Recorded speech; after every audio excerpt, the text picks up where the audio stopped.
One morning in a Seattle suburb, Kendall opened his banking app. His car insurance automatic payment had just gone through. No accident, no ticket, no DUI, no new claim. But that month, his premium jumped by about 21%. When he asked why, the answer was not hiding inside a polite phone call with his insurance company. It was sitting inside a LexisNexis file that was 258 pages long. Not a credit report, not an accident history, a driving diary. Inside it were about 640 trips over 6 months, start times, end times, mileage, rapid acceleration, hard braking events. Ken thought he was just driving his Chevrolet Bolt like he always did. But the car had written a different story about him in data. You probably think your driving record is accidents and tickets. But if your car is connected to the internet, it may be keeping a second record. The scary part is not that your car knows too much. The scary part is that you may not know who it is telling that story to. This is the dashboard witness trap. It is what happens when your car stops being just the thing that takes you to work, to pick up your kids, or on a weekend Costco run. It starts becoming a witness inside the pricing system. It does not need to accuse you out loud. It only needs to record location, speed, driving time, rapid acceleration, and braking events that an algorithm may label as risk. To you, it was a normal drive. To a data broker, it may become raw material for a file. To an insurance company, that file may become a reason to quote you a higher price. And the trap does not have to begin when you drive badly. It can begin the day you buy the car.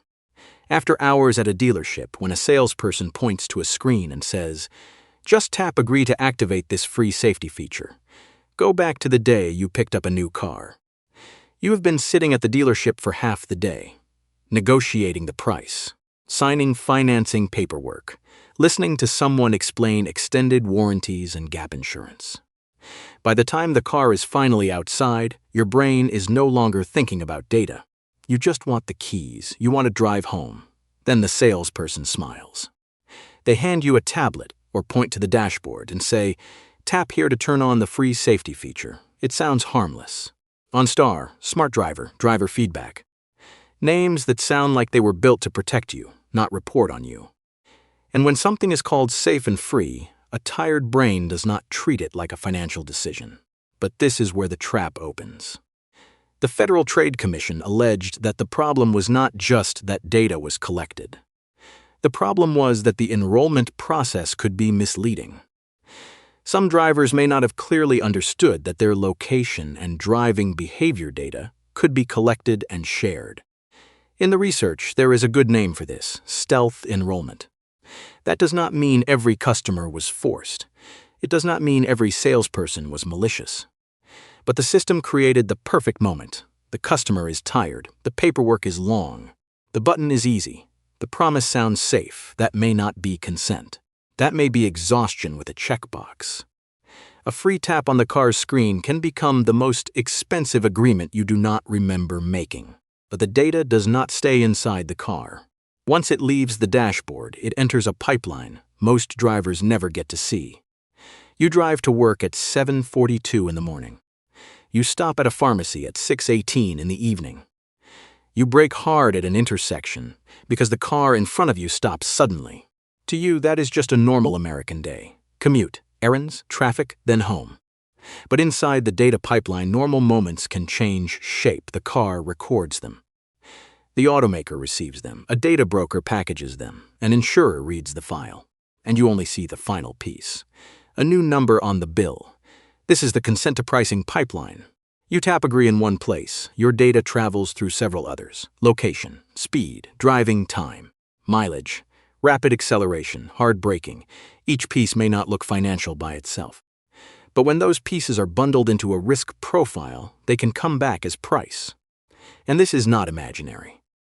LexisNexis has marketed its telematics exchange as a system that uses real-world driving data to help insurers assess risk and price policies. The Federal Trade Commission issued an order resolving allegations involving General Motors and OnStar. Those allegations involved collecting and selling location and driving behavior data without adequate consent. California also announced a $12.75 million settlement involving driving data. Put simply, you drive, the car records, someone else packages, insurance prices. The data does not charge you the moment it leaves the car. It waits until it comes back as a bill. And if you are thinking, but if someone really drives badly, then higher insurance might be fair. That is a fair question. And it leads to the most dangerous twist in the whole story. To be fair, insurance based on how you drive is not a bad idea at the root. In theory, if someone drives less, drives carefully, and does not speed like they are late for a flight at LAX, they should have a chance to pay less. That sounds more fair than being priced only by age, zip code, or a broad risk category. But that system is only fair if two things are true. The driver clearly knows they are being tracked, and the algorithm understands context. If you voluntarily turn on an insurance app, know what data is collected, know where it goes, and know how to turn it off, that is a trade. If you are pulled into it through a vague tap at a dealership, that is no longer transparency. The colder problem is this: physical data does not understand why humans act. It sees the car slow down hard, but it does not know you just avoided someone running a red light. The original idea is to price you based on how you drive. The worst version is pricing you based on how a blind algorithm misunderstands you. And that is where the story goes from worrying to absurd. So let's go back to that fair question. If someone is truly driving dangerously, a higher premium may make sense. But what happens when the system calls a safe action dangerous? Take a Chevy Bolt owner. He uses one-pedal driving. That means lifting your foot off the accelerator can make the car slow down strongly and recover energy back into the battery. To the driver, this is not reckless driving. This is using the electric vehicle the way it was designed. More efficient. Smother in traffic. Less need to touch the brake pedal, but in a data report, the car does not send the full story. It does not say, the driver is using regenerative braking. It may only send the signal that the car slowed down quickly. And when that signal passes through a scoring system, it may show up as hard braking. In the driver's eyes, that is efficient driving. In the algorithm's eyes, it may be risk. That is the part that makes people furious. You are not being punished for driving like Fast and Furious in real life. You may be flagged for using the very technology the car was sold with. Now take this outside the electric car for a second. You are driving home. A pickup runs a red light. You slam the brakes to avoid a crash. In real life, that is a good reaction. In the back seat, your child may have just been protected. But in raw data, it may be just one cold line, sudden deceleration. The algorithm does not know you just avoided a crash. It does not know there was a truck running a red light. It does not know there was rain on the road. It does not know a child stepped off the curb. It only knows you made a number look worse. So the problem is not that data is always wrong. The problem is that data does not carry context by itself. When the context is left on the road and the number is sent into a file, the driver loses the right to tell their own story. That is the twist. The system says it wants to find safe drivers. But if it does not understand why you braked, it can turn caution into evidence against you. And when those numbers look bad enough, the consequence is not just a few dollars on a bill. The system can do something much colder. It can close the door to insurance in front of you. Now imagine the consequence goes one step further, not just a higher premium. Imagine shopping for car insurance and 7 different companies shut the door. That is what Romeo Chico said happened after he bought a 2021 Cadillac XT6. According to the lawsuit, 7 companies declined to insure him. When he finally found a policy, the cost was almost double. An insurance agent told him the problem appeared to be in his LexisNexis report. When Chico requested the file, he saw 258 trips from the Cadillac, start times, end times, mileage, acceleration, hard braking, high speed. But the scariest thing was what was missing: context. No line explained why he braked. There was only data. And that data was enough for him to be treated like a risk. In a city with dense public transit, this might be an inconvenience. In an American suburb, it can threaten your route to work. Car insurance is not a luxury item. It is a ticket into normal life. Without it, you may not be able to drive legally. When a data file turns you into someone who looks uninsurable, It can lock the road you use to earn a living. But if you think the escape is to buy an older car with no app and no OnStar, the next part is even colder. The car is not the only device that can watch how you drive.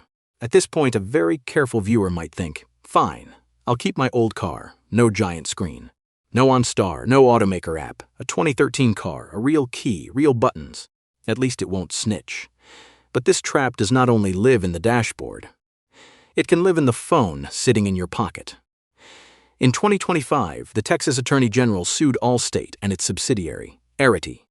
The lawsuit alleged that they collected, used, and sold driving data from more than 45 million Americans.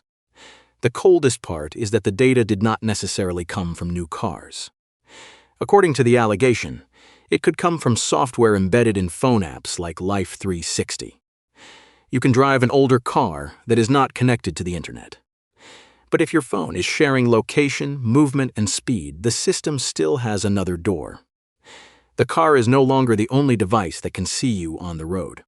Your smartphone can become the second dashboard. The trap is not inside one vehicle. It is inside an ecosystem learning how to turn your movement into price. And that is why this story is not only about insurance. It touches something deeper in American life. The car is one of the last private spaces of freedom. In American culture, a car has never been just a metal box with 4 wheels. It is the route to work. It is the back seat where your kid falls asleep after school. It is the place where you sit in a parking lot for 3 extra minutes because the day was too long. So the real shock is not just that insurance went up. The shock is that the car, the place that once felt private, can become the place where privacy leaks out. You think you are alone in the car. But the data may know where you went, when you came home, and how you braked. Even people who understand this story may not fully escape it. Kashmir Hill, the journalist who helped expose the General Motors story, discovered that her family's car had also been enrolled in Smart Driver. The app had made it look like they were not enrolled. If an expert can have trouble seeing the trap, the ordinary driver has almost no chance. The car used to be where Americans could disappear from the world for a while. Now it may be the thing that reports where they disappeared to. The answer is not panic. The answer is to reduce the power of the data pipeline before it prices you. The answer is not to throw away your phone, sell your new car, or live like it is 1998. For most Americans, a car is how you get to work, take kids to school, and buy groceries.